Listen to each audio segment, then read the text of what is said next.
A career night for Stanley Johnson is not enough as the Raptors, playing out the string in Chicago, put up a good fight but eventually fall to the Bulls, who are still hanging on to their playoff lives. 114-102 is your final score. Raps record now 27-43 on the season. Hello, everyone, as we welcome you inside Raptors Night Cap. Randy Irvin alongside Sherman Hamilton, Paul Jones, and Jack Armstrong. Jonesy, I'll start with you. Career high scoring game from Stanley Johnson tonight. What did you like about his game? You know what? I thought he looked comfortable tonight, and knowing that the way the lineup was, he was going to get the time. He was going to be able to play through mistakes. And, he said, I'm looking at the box score, Utah's hurt. You've got the other four starters out. It's kind of slim pickings for offense. And I don't mean that in a negative way. There wasn't a lot of scoring punch, and you were going to have to do it with ball movement and getting guys good looks. I thought Stanley did a nice job. He was aggressive. He was knocking down threes. I mean, from a personal standpoint, sometimes I think his shot selection can be sketchy because it's one of those, I've been out here playing and I haven't shot it in a while, so I'm going to take this shot. And sometimes you got to put up with that from guys that do the dirty work. But tonight he seemed to be in a better flow and a better rhythm. And I think it fueled other parts of his game too. Sherm, did you see different things offensively from him than what we're used to seeing? Well, I saw him try some things, definitely. And I think, you see when a guy gets into a rhythm like that, you see certain things that he does that you might not have seen before. And I thought that we saw some of that from Stanley, but I thought he was aggressive. I liked his confidence and his disposition on the offensive end. And then I also like the fact that, the offensive numbers are great, but he had 0 turnovers. Yeah. And I thought he had a lot of usage tonight. So it's good to see a guy like that have a night like this. But, I just thought that he had a chance to get his offense going. He found a bit of a rhythm. We started to see him try some things at work, and it was just great to see him have a night like he had.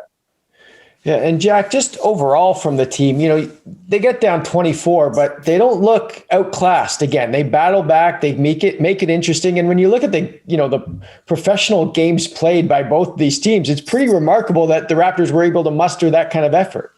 No, they won the third quarter by 7 and played even in the fourth. So, I just think that the intensity on the defensive end. I give Chicago credit. They shot the ball lights out tonight from 3, but I thought the Raptors did a good job pressuring the ball, turning the Bulls over, keeping them on their heels as much as possible.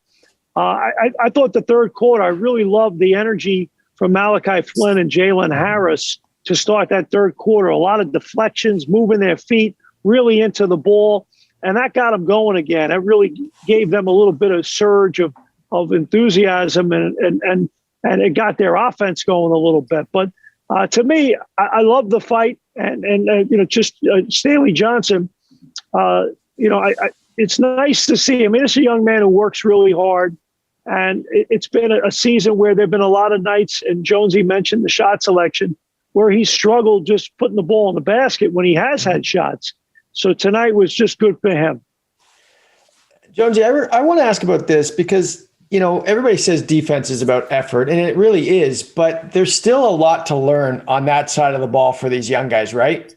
There is. And first of all, it starts with trying to keep your guy in front of you. And that's not something you learn. It's something you have to do. Or a couple times, there was one time when I think it was Bembry did a nice job cutting a guy off. Mm-hmm. He turned, and there was Malachi coming on the backside for the steal. Learning the timing of certain things, and knowing to me, Randall, the biggest thing is knowing your personnel. You got Vucevic out on the 3-point line. He can make that shot. You've got to close out to touch, be close enough to contest the shot, mm-hmm. and get there quickly enough. Is Vuce going to put it on the floor and beat you maybe 2-3 dribbles with mm-hmm. as not really a quick guy getting to the basket? No. So your personnel, you push up on him. You make him put it on the floor. If he turns his back, as you said, now the double team comes. He's prone to turnovers. A lot of those passes get deflected. We've seen that for years in the playoffs when Toronto's played Orlando and in the regular season. So those are the things that you have to learn. It is effort, but your effort has to be, it can't be misguided. It can't be haphazard. There were some Raptor players in the past that will remain nameless that they're out there. And Jack, you and I have talked about this. The guy's covering his man and he's covering every man. And in fact, he's covering nobody because he's kind of just running around and all over the place. It's got to be focused. You got to know your personnel. And those are, to me, Randy, those are the things that you can learn. Sherman, is there anybody else that stood out for you performance-wise, either on offense or defense for the Raps? Well, I like the start that Jalen Harris had. I thought offensively he did some really good things early in this game. Yeah. I liked his energy, both sides of the basketball. I thought, Malachi Flynn was pressing a bit and trying to make things happen. But, I just think that overall we saw DeAndre Benbury make some plays. It was a good collective effort. It was good to see Aaron Baines on the floor, get some opportunities and do some positive things. So I think up and down across the board, everybody that hit the floor did something to help out. So it was one of those losses that, like you said, they lost by playing hard. They continued to push. Everybody continued to play as hard as they could to try and help them win. So it was one of those losses where, again, the development is happening and you're seeing guys contribute as hard as they can. Jack, Harris looks smooth, right? He comes in, he doesn't look like a rookie. And this is not just a first-round pick. This is a second-round pick. Yeah, and he's got good size, and I thought he started the game really well. He started the third quarter really well. I would say the one thing that he's just got to settle down with, and obviously you're on the court and you're looking around and you need points from somebody. So the turnovers pile up a little bit. I think that would be the one thing for him, just being a little bit more high percentage oriented. But in his defense, I think when you put better players around him, the situations he's then in on the catch are better, and he's not going to be put in situations where he has to try to do too much.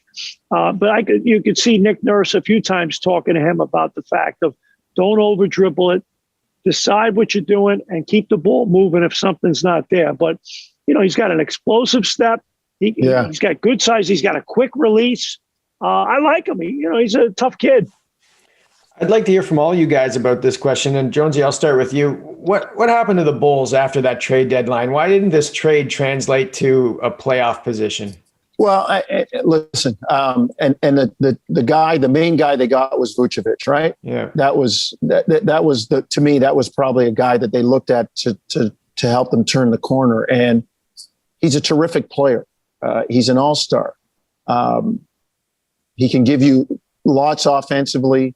He rebounds the ball well. But the question is, where is he in terms of carrying a team? Is he on a good team?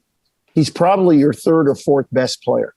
And I think Chicago was counting on him for more. I mean, as I said, he's good offensively. He rebounds well. But when he's handling the ball and he's high usage, you're going to get turnovers. The efficiency isn't going to be quite what it is. And I just think it's going to take them some time, and they need a few more pieces and give some of these young guys they have time to develop. But I think they're a little bit short. And listen, it's the first year with Billy Donovan, new coach, new system, having it implemented, tough season, shortened training camp, not a lot of practice times.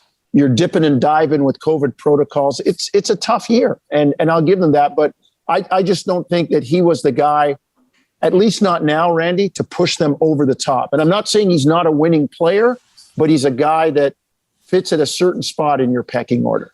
Sherm, do you make that trade? Wendell Carter going the other way? He was a nice young player. Yeah, I do. I mean, Vucevic is a good player. I mean, he's a double-double machine. This is a guy who can really play the game at a high level. I think the issue with the trade was that he, as much as he's a talented player, he doesn't have that leadership skill. I feel that fire, that, come on, guys, rally the troops, get on my back, let's go. Chicago has talent. Has talent, but they don't have that guy who's going to just pull everybody along. And I think some of the murky waters is about the expectation of Vucevic being able to get them over the top, but his skill set is great, but they needed that dog, that guy who's going to come at you every possession, especially when your team is down. And unfortunately, he's just not that type of personality. It's not a knock on the young man. He can play, but that type of disposition, he just doesn't have. And that's what I said, Randy, like to Sherm's point. Yeah. On a good team, he's your third, fourth, fifth best player. Yeah. Jack, everybody needs a Kyle Lowry, right? That's kind of what you were saying in the broadcast. Yeah, no, I not only a Kyle Lowry, a guy like Chris Paul as well. Like that kind of to kind of Sherm's point, that temperament, that approach, and to me, that's what they lack. They turn the ball over too much. I mean, they just they don't respect the ball. They don't respect possessions. Like the game plays them instead of them playing it, when you're a creature of circumstance or a creator of it.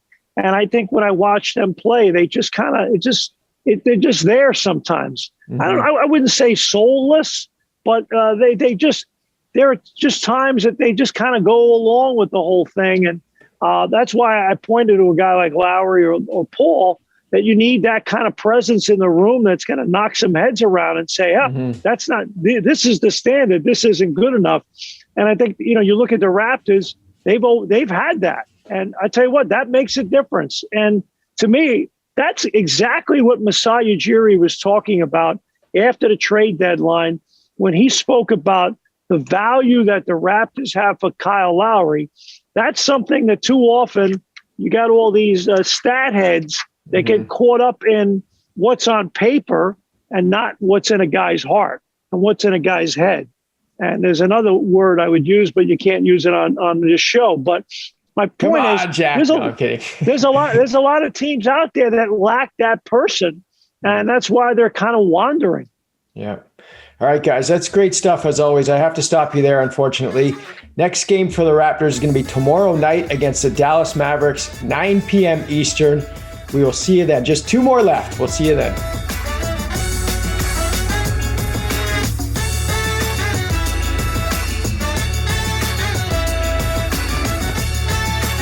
Thanks for watching. You can click to watch our last episode or to subscribe to the Toronto Raptors YouTube channel so you don't miss an episode.